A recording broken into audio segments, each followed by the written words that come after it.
Hi friends, welcome back to Faith and Arrow Homestead. My name is Jaylee, and today I thought I would share with you the number one thing that I did to hit my 1,000 subscribers on YouTube. There's so much advice out there, and a lot of it's very repetitive. You'll hear a lot of the same thing, and I am going to also talk a little bit about that, some of the big pieces of advice that you hear from other people and whether or not I think it mattered.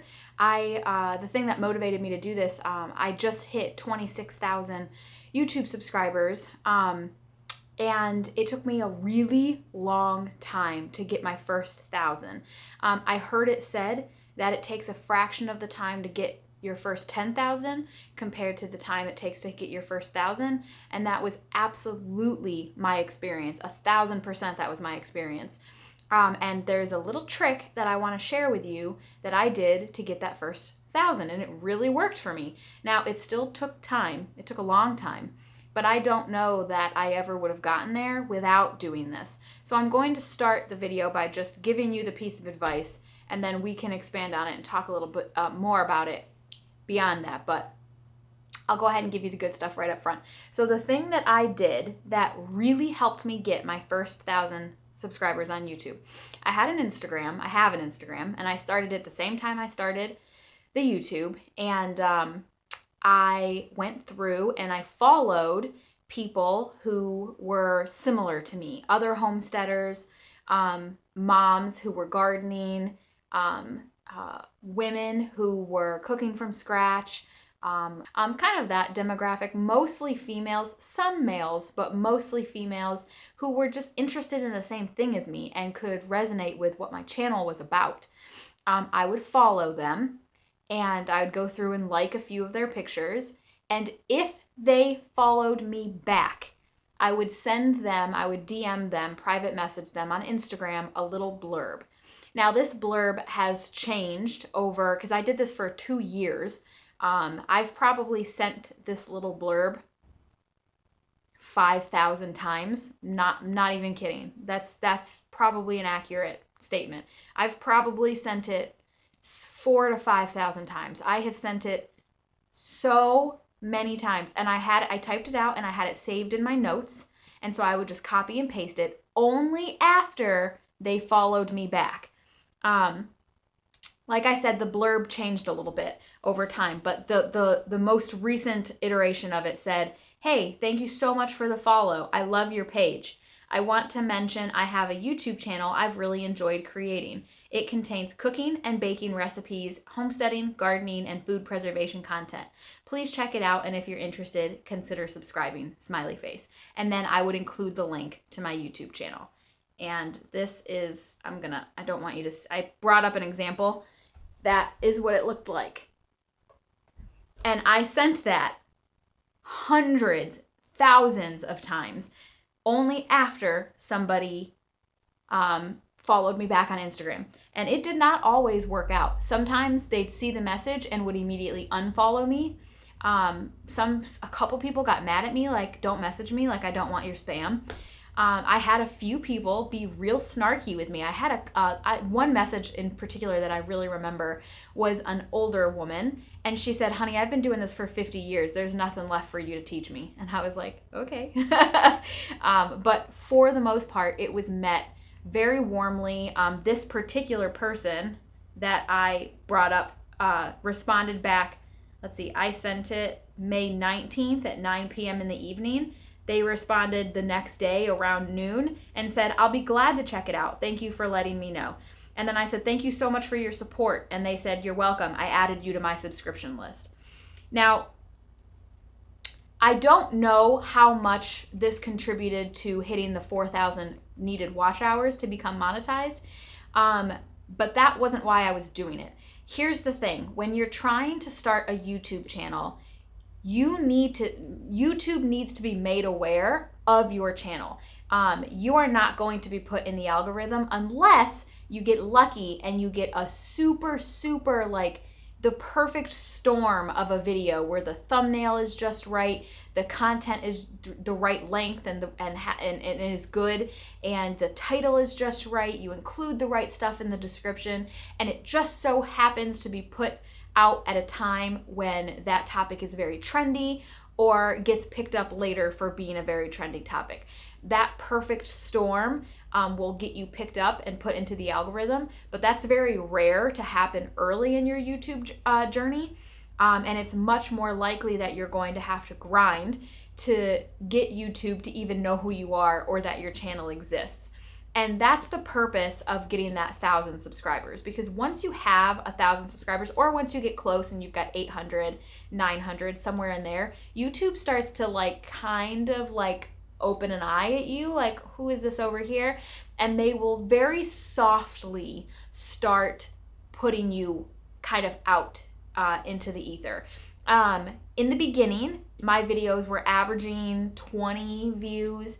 If I had something that was particularly trendy, it might get 100 views. I remember I had a video, a freezer meal video go out that got 400 views, and I was so stoked. So it's likely that that particular one, that 400 views, got picked up by the algorithm. It was being shown to people who weren't my subscribers, but the majority of them, 20 views, 30 views, 40 views, those were my subscribers. Those were the people who had come over from Instagram, who I had private messaged, who I was building a relationship with, and they were watching my videos, even if maybe they didn't want to, just simply to support me. And sometimes that's where you have to start. I definitely had people leaving me comments and they were just like, it was just like a thumbs up. Like, hey, I'm here from Instagram. I'm just supporting you. Here's a thumbs up. I probably didn't even really watch your video. And that's fine. That's how it's going to be at first, because you have to build trust with your audience. You have to, especially if you're doing long form content. My battery died. What was I saying? Especially if you're making long form content, my videos have always been, I think I have a few early ones that were like 6 to 10 minutes, but mostly my content is long, like 30 plus minutes. And if you don't have a reputation of providing entertaining, useful, actually helpful information, why would anyone spend 30 minutes of their day on you when there's nothing making them feel like you would be worth it? And that's fine. That's okay. There's nothing wrong with that concept, because it's true. You have to earn your audience by producing good content. And so I would just have like 20 people from Instagram who were just like, hey, I've liked talking to you in my messages. I'm popping over here, just giving you a thumbs up, and cool, have a great day. And that's perfect. That's exactly where you should start. And guys, if you're watching this because you are trying to get a YouTube off the ground, you don't want the alternative. Trust me when I say, unless you went to college for journalism or video production or something like that, you don't know what you're doing when you're starting out. If I actually have said this several times, I feel bad for the people who go viral overnight right when they're starting out, and then they're scrambling trying to get a brand put together because they had only just had the idea of doing this the month before, and now they're getting millions of views. TikTok had that happen, and people are like, I don't even know, I'm not even fully sure what I want to do yet or how I want to present myself. I've had so much time to really think about and pray about and hone in on who I want to be. Like, I don't curse in my videos. I curse a little bit in real life, and I had time to make that decision, just for an example. So take your time, don't rush. And if you are feeling particularly desperate, because I have a couple of videos from the beginning of my channel where I'm crying, is this ever gonna happen for me? I was not going about it in a healthy way. That's not the way to do this. And if you're doing this because you're trying to escape something else or because you really need the money, you've got to get other things lined out. That's not right. It's not the right way to go about this, and you're not going to have a healthy relationship with it if that's how you're going about it. So just a little caveat there. But anyway, back to the piece of advice itself. Over time, pretty much after I got, I think it was probably 300, once I was able to talk 300 people from Instagram into subscribing to my channel, it was easier to get people to do it because there was more of a reason for them to. When you only have, really the first 50 subscribers are the hardest to get because you're sending this message. People are they're clicking on your channel, it's taking them from Instagram to YouTube, and they're like, this person has 17 subscribers. why in the world would I subscribe to this? So once I got about 300, it got easier for people to like be like, okay, yeah, sure, I like baking, I'll subscribe, why not? And then from there it started to build. But this took upwards to 2 years, not quite 2 years. I think it was like a year and like 8 months, somewhere in that realm. It took time, but that is my piece of advice. And I've heard so many people say so many different things. Facebook groups were a total dud for me. Maybe I went about it the wrong way, but I was invited to join many YouTube creator Facebook groups, and it was a lot of sub for sub, like for like. If you share this, I'll get 30 people to. Don't do that. Don't do any of that. If you really care about this and you really want to have a quality channel with a quality audience of people who actually are invested in you and what you're sharing, do it the right way. The other way that I heard was going into Facebook groups. So joining like, let's see, I do cooking and baking recipes. So joining like a what's for dinner Facebook group. Okay, you and everybody else. Those groups are just full of 500 other YouTubers who are just wanting to share their videos and the occasional mom who's looking for recipes. It doesn't work. It doesn't work. And when you join those groups, they say, all of them say in the rules, no spam, no sharing your socials, nothing. You can't. It's in the rules that you're not allowed. So none of that worked for me, and I spent way too much time trying to figure it out, and I was like, nope, this isn't for me.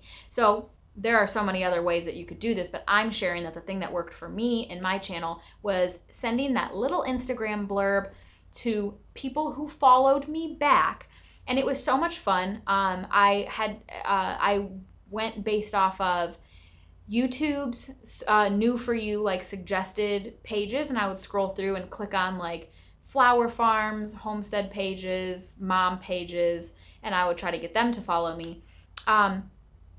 Another thing that worked for me was so once I was following some of these pages, especially some of the ones that were doing well, I'd go to their last post and I would click on the likes. You know how you can actually like see who liked a post, and that showed me not only are these people interested in the type of content that I'm creating, but they are active on social media. They respond to the people that they are following. They give feedback. They're liking, they're commenting. So I would go through off of somebody else's post and I would follow them. And if any of them followed me back, I'd send them the message, and that got me a huge response. Honestly, that's mostly how I got my 1,000 subscribers, was exactly that method. Going through and following people who were already following other people. Now, I wondered for the longest time, is this ethical? Is this an okay thing to do? And I think absolutely it is. I wasn't trying to get them to give me any money. I wasn't trying to get them to buy anything from me. I was just saying, and I liked the way that I phrased it. Why don't you go check this out? And if any of this appeals to you, would you consider subscribing? And that gives them the power. Like, okay, well, let me go and look. And does this appeal to me? Am I interested in this content? Do I think that this would be interesting to me? Then consider subscribing. I never said, hey, click this link and go subscribe. That wasn't how I worded it. I always want to make sure that the people who follow me actually want to be here. That's important because, again, you want to find your tribe. You want the people who are following you to actually want to be there. And that saves you from Jess from Roots and Refuge. She's constantly saying, I have such a supportive audience. I have such a positive audience. I don't get a lot of hate. I don't have a lot of trolls. She's put a lot of time and effort into creating a community, an environment where people feel safe and people feel like they can be themselves. And that's exactly what I'm looking for. I don't want quick and fast and easy and superficial. I want the people who follow me to really want to be here. And so that this is the right way to go about doing it. Now I'm going to move past that. That's my piece of advice. That was the whole point for this video, was sharing that. Some things that I hear people say that you really need to focus on. The first is consistency. I've heard it said a million times, if you want to have a successful YouTube channel, you have to be consistent. And that is true to a certain extent. Yes, that is true. You can't go months or even really too many weeks without uploading the algorithm's not going to take you seriously and your audience isn't going to take you seriously. You have to have some semblance of consistency, but this has changed for me as I've adjusted to this channel and have figured out what I want it to be. I was doing 2 videos a week. I was doing 1 video a week. I was doing a video a month. It took me a while to figure out exactly what I want to do. So currently, my schedule is, Monday, Wednesday, Saturday I upload, which not right now, because if you've been here, you know that I took a little bit of a break after having my miscarriage. But I'm getting back into it now, hence me filming this video. I thought this would be a nice soft re-entry into filming and talking to the camera. Consistency has never made that big of a difference for me. I've taken a few breaks. I took a break last July-ish, June-ish, July, because I was quitting my hospital job. And for about a month there, I was working 3 jobs and I was very busy and I was focusing on other things. So I made an announcement video, which I do recommend. If you are going to take a break or step away for any amount of time, you should tell your audience, make a community post, make a video about it if it's more in depth, tell them. And so I did. I said, I'm stepping away from YouTube. I got more subscribers in that gap of time that I was working those 3 jobs than I had gotten all the previous that year, from January until June. That month, I almost doubled my subscribers in that time. I don't know why. I had a lot of content. I had over 100 videos. Yeah, it was only a few months later that I hit 200 videos. So I had well over 100 videos on my channel at that point. So I basically said, you know, watch my previous content while I'm away. If you're interested, here are some videos. Here are a couple playlists for you to work through. And YouTube really picked me up. I'm not sure how that works or why that happened, but that was not a one-off. That continues to happen. This year, just since January, my uploading has slowed down because of my miscarriage and me working on my mental health and just not wanting to be in front of a camera. I've slowed way down on my uploading and went a few weeks without uploading anything at all. And I did not announce it because I did not have the mental capacity to tell you guys why I was taking a break. And so I kind of just like quietly stepped away and didn't say anything. And I've gotten so many. I think I got like almost 3,000 more subscribers in that gap of time where I wasn't uploading. So I say all of this to say, because I don't want to discourage you from consistency. Consistency is a good thing for more reasons than just the algorithm. I do not want you to obsess over it, because I've heard other YouTubers say, you know, I never ever miss an upload. Okay, well, life happens. Are you taking time to yourself? Are you okay? So if you are watching this because you are trying to become a successful YouTuber, consistency is not everything. It's one piece of a much larger puzzle, and I would much rather you take care of your life and your mental health. Your audience will respect you so much more for being authentic and honest with them than if you just push through, especially if you're only going to upload fluff content because you have to get something up because it's your upload day and the video's garbage and doesn't contain any valuable content, but I have to get something up because the algorithm. People don't resonate with that. That does not help you build a true, genuine, authentic audience. So I don't recommend that. What else? That you need to have great equipment. You absolutely don't. I made the first 100-something videos with my iPhone and a crappy editing software, and I was still garnering an audience and gaining subscribers. I did eventually switch to my Sony camera that I've now been using for the last 100 videos or so that I love. But it's still, I mean, it was just $1,000 camera. It's not like a super nice camera. And I pay $60 a year for my editing software. I can post all of this down in the description if you're interested. I use Power Director for my editing software. I'll link that. And then this camera I got at Best Buy, I'll link it too. And I've got an external hard drive that Tom bought me, so I have enough storage. That was a game changer for organization. And I've got 2 SD cards and an SD reader. And then I do all my editing on an actual PC, like desktop computer. I don't have a laptop. Someday I'd like to have a laptop. And I guess I wasn't planning on bringing this up, but it just reminded me when I talked about my external hard drive. If you're watching this and you're just getting started with a channel, or even if you have been doing it for a while, Organization is going to make this process so much less frustrating. And that's what you're battling the whole time. The whole time you're starting a channel. Should I quit? Should I keep going? Is this worth my time? Is this going to happen for me? Am I meant to do this? Am I meant to be successful? Am I wasting my time? You're going to ask yourself those questions 5 million times. And that's what gets a lot of people to quit, is you're not gaining momentum. And not only are you not gaining momentum, but you're frustrated by this, that, or the other. That's the perfect recipe for quitting. So I highly, highly, highly, highly, highly recommend getting organized right off the bat. On your computer, if you are using a computer, I never even tried to edit on my phone. I never even went that route. Right when I decided that I was going to be a YouTuber, I invested in a desktop computer, and I've had it from the start. The very first video that's uploaded on my channel, I edited on this desktop computer. It was $2,000. I put it on a credit card. I don't recommend doing that.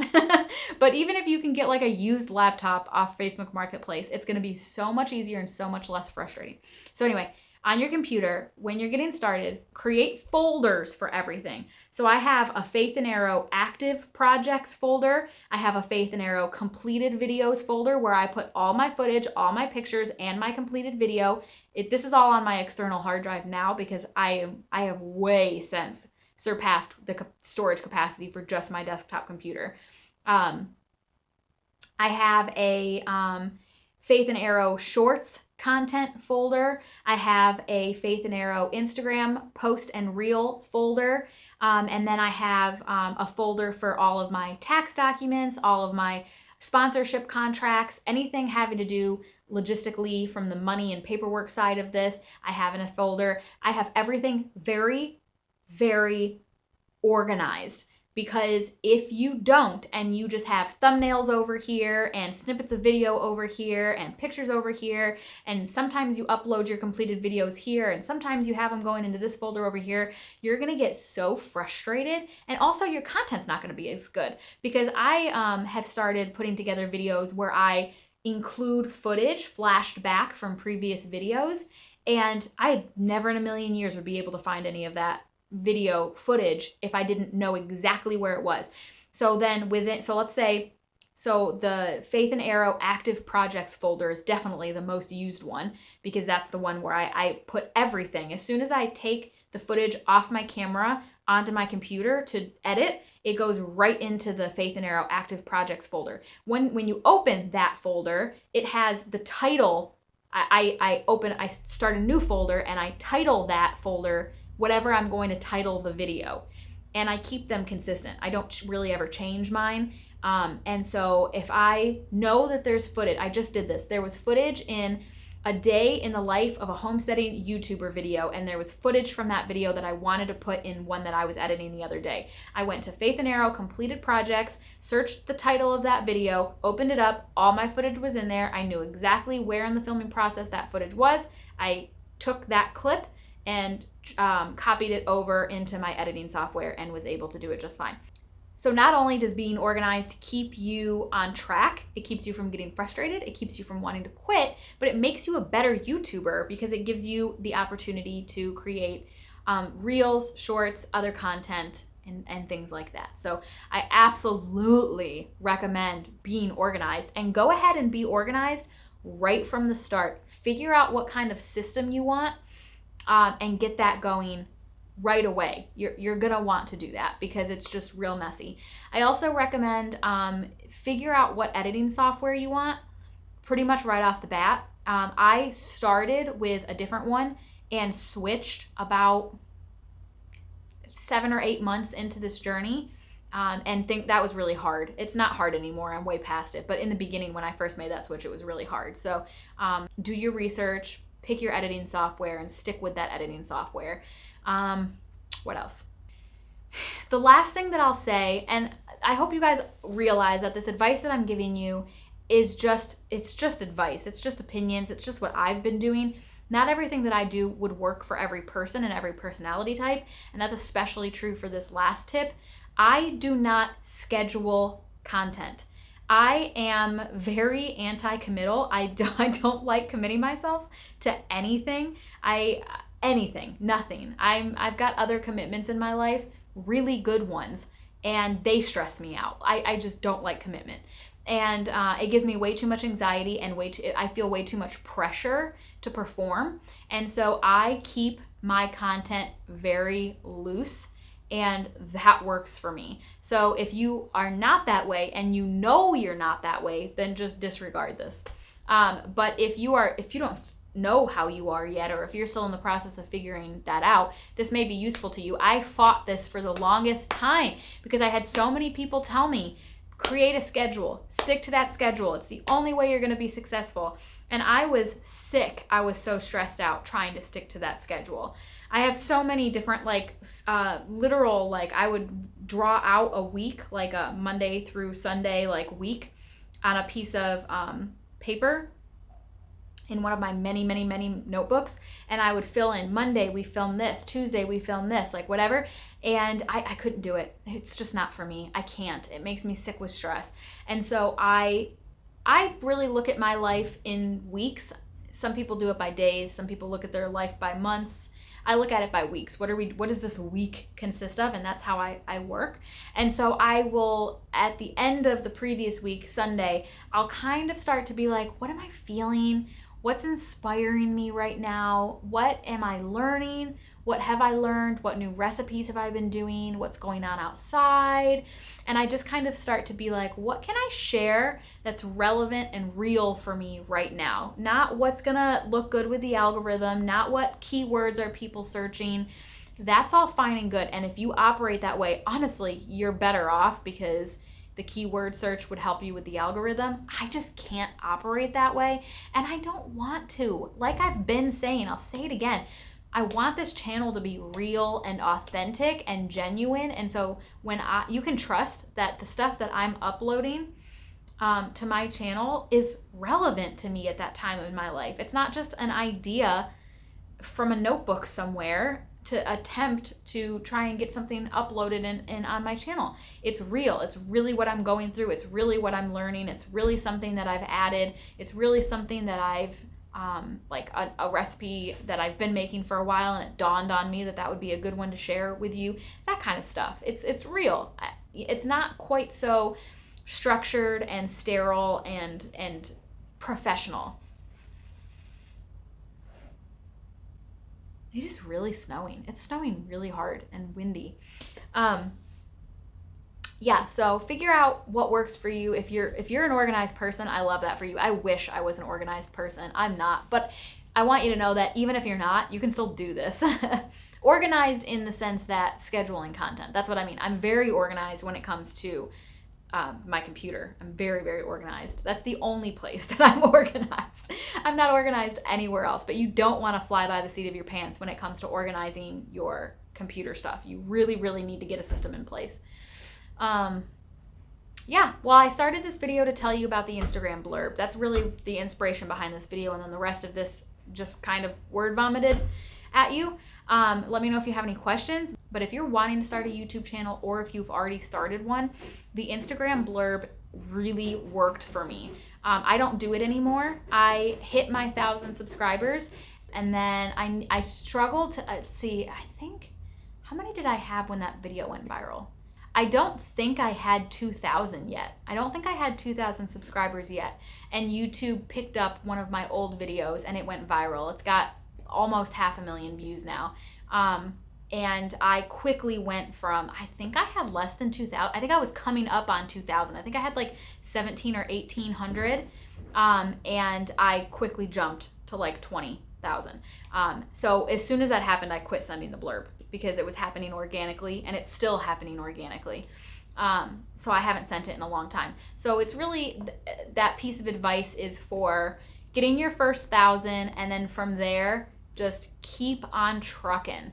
Keep trucking. Once you've got your first 1,000, I would, if I hadn't had that video go viral, I'd still be sending that blurb because there's nothing wrong with that. And it really helps you network. It helps you meet people. That I have several Instagram friends that I talk to regularly. We talk through each other's stories and comments on videos, and sometimes we direct message each other, that have been with me for a long time. There are a few that have been with me since I had less than 1,000 subscribers.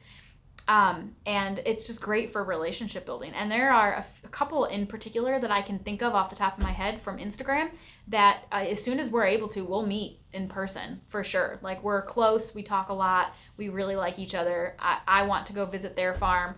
I'll have them come here when we have our farm. Yeah, relationship building is excellent, and networking, and it's really, really great. You also want people to share your content, and people are more likely to do that for you if they feel like they have a relationship with you. And I don't say that transactionally. I say that genuinely. You should really be trying to build relationships with the people who are watching your content. Isn't that what it's all about?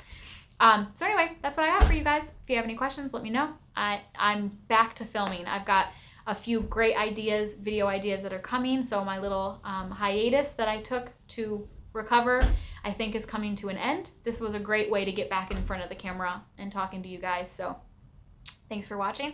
I can't wait to see you in my next one. Have faith, my friends, and keep moving forward. Bye.